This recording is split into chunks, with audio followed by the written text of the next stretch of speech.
जैसा कि हम जानते हैं कि नेचर ने हमें ऐसा ही बनाया है कि सेक्स लाइफ का इम्पोर्टेंट पार्ट बनता चला गया। हमने होमोसेक्सुअलिटी के बारे में पहले भी कई बार सुना होगा। ये कैसे काम करती है? हम सभी जानते हैं कि सेम जेंडर के साथ अगर हम सेक्स करते हैं तो बेबी रिप्रोडक्शन वर्क नहीं करेगा। ऑपोजिट एग्स और स्पर्म्स ही बेबी रिप्रोडक्शन में हेल्पफुल रोल निभाते हैं।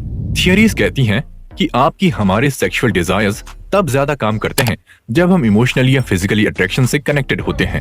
ये अट्रैक्शन सेम जेंडर के साथ भी हो सकता है और ऑपोजिट जेंडर के साथ भी हो सकता है। ऐसे में baby reproduction work same gender के साथ सेक्स करने से नहीं होता, लेकिन ये आपकी मेंटल हेल्थ और आपकी सेक्सुअल टेंशन को बैलेंस्ड रखता है। हो सकता है कि आने वाली टाइम पर जब कई हजार सालों बाद ह्यूमन बॉडी एक बार फिर से चेंज हो, तब सेम जेंडर के साथ सेक्स करने पर भी बॉडी एग्स एंड स्पर्म्स को जनरेट करके और बेबी रिप्रोडक्शन शुरू हो जाए। लेकिन यहाँ पर यह बात कहना सबसे सही होगा कि होमोसेक्सुअलिटी द ग्रेट इवोल्यूशन सबसे बेहतर एग्जाम्पल है। क्या आपने कभी ये सुना है कि कुछ लोग डेड पर्सन के साथ भी सेक्स करने के डिजायर्स रखते हैं?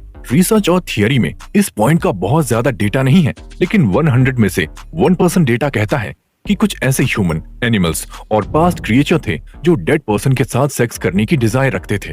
हालांकि डेड बॉडीज से कोई भी रिप्रोडक्शन या प्लेजर नहीं मिलता था, लेकिन इसे भी सेल्फ सेटिस्फैक्शन का एक पार्ट कहा जाता था।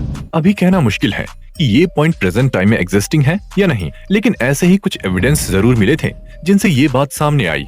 सेल्फ सेटिस्फैक्शन और सेक्स के अनगिनत ऑप्शंस में से एक नाम सेक्स एंड वायलेंस का भी आता है, जहां लोग वायलेंट सेक्स को प्लेजर का सबसे बड़ा पार्ट मानते हैं।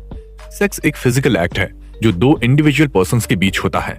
इसके अलग अलग रीजंस होते हैं, किसी को रिप्रोडक्शन तो किसी को सेटिस्फैक्शन। अगर सिंपल लैंग्वेज में कहा जाए तो सेक्स और वायलेंस के दो एग्जांपल्स ले सकते हैं। सेक्स एंड वायलेंस का पहला एग्जांपल आप सभी को अच्छी तरह से पता है। इसमें सेक्सुअल असॉल्ट, रेप केसेस और वायलेंटली अब्यूजेस आते हैं।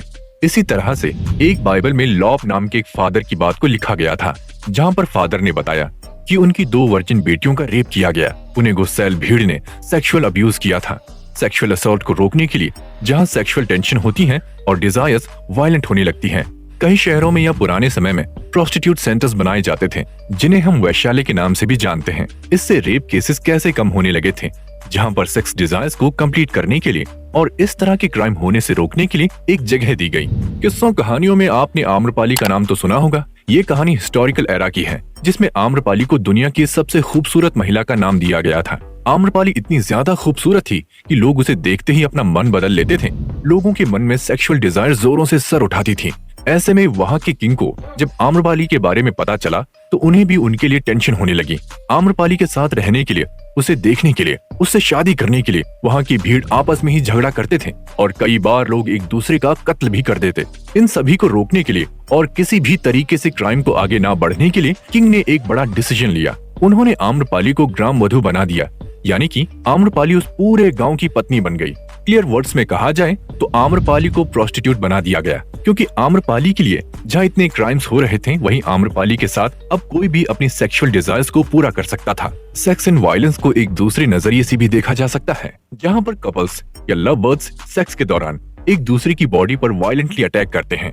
ये खतरनाक नहीं होता, लेकिन वो प्लेजर के लिए इसे इस्तेमाल करते हैं, जैसे लव बाइट्स, दांतों के गहरे निशान, बॉडी पर नाखूनों के निशान, बॉडी स्लैप्स और कभी कभी सेक्स के दौरान अलग अलग तरीकों से सेक्स और वायलेंस के लिए इन्वेंट किए गए कुछ सेक्स टूल्स और टॉयज का इस्तेमाल करना।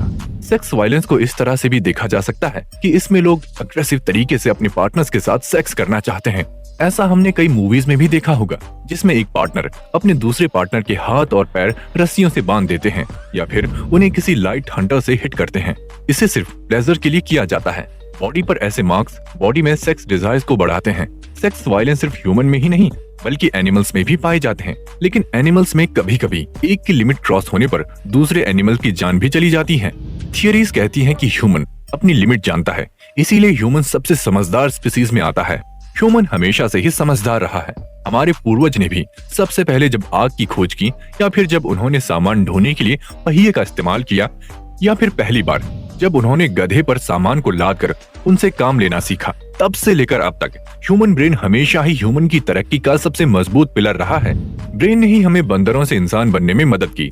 हमारे पूर्वज यानी कि एप्स ने 2 पैरों पर चलना सीखा और खुद को डेवलप करते हुए उन्होंने अपने आप को पूरी तरह से बदल लिया। सिर्फ इसीलिए नहीं, बल्कि हम ह्यूमंस को कुछ खास बातों के कारण बेस्ट कहते हैं।